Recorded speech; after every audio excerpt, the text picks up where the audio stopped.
किसी भी डिसीज के फैमिली मेंबर कोई बात कहते हैं तो उसको आपको सीरियस लेने की बहुत जरूरत है कि इसकी एक सही तरीके से इंडिपेंडेंट इंक्वायरी हो और जो फैमिली कह रही है उसको सीरियस लेने की जरूरत है।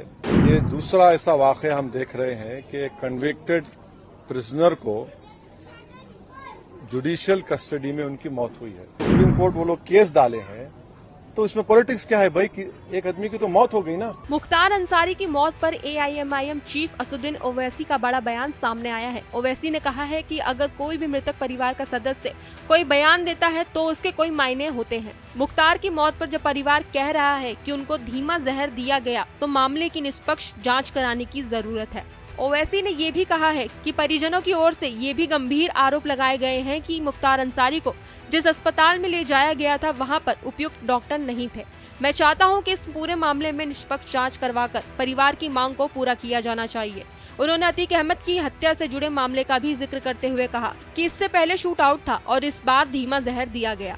उन्होंने कहा कि जो न्यायिक हिरासत में है उसकी मौत हो जाती है और एक दूसरे मामले में शूट आउट हो जाता है।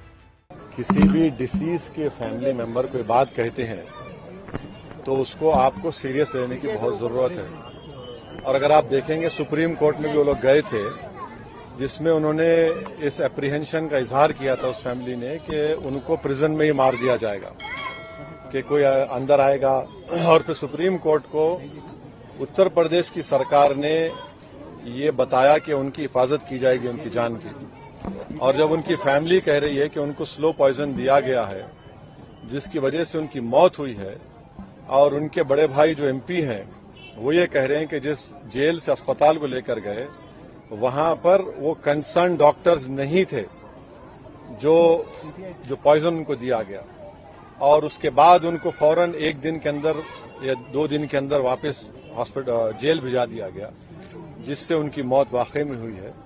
तो मैं ये चाहूंगा कि इसकी एक सही तरीके से इंडिपेंडेंट इंक्वायरी हो और जो फैमिली कह रही है उसको सीरियस लेने की जरूरत है। यूपी सरकार पर ओवैसी ने खड़े किए सवाल। ओवैसी ने एक सवाल के जवाब में ये भी कहा कि परिवार ने धीमा जहर देने की आशंका जताई है जिससे एक आदमी की मौत हो गई है। इसमें राजनीति क्या है? इसमें न्याय करना चाहिए। मैंने हमेशा कहा है कि राज्य गन से नहीं बल्कि रूल से चलता है, लेकिन उत्तर प्रदेश गन से चलता है, कानून से नहीं। फिलहाल खबरों में बस इतना ही। बाकी देश और दुनिया की तमाम खबरों के लिए देखते रहिए भारत एक्सप्रेस यूपी।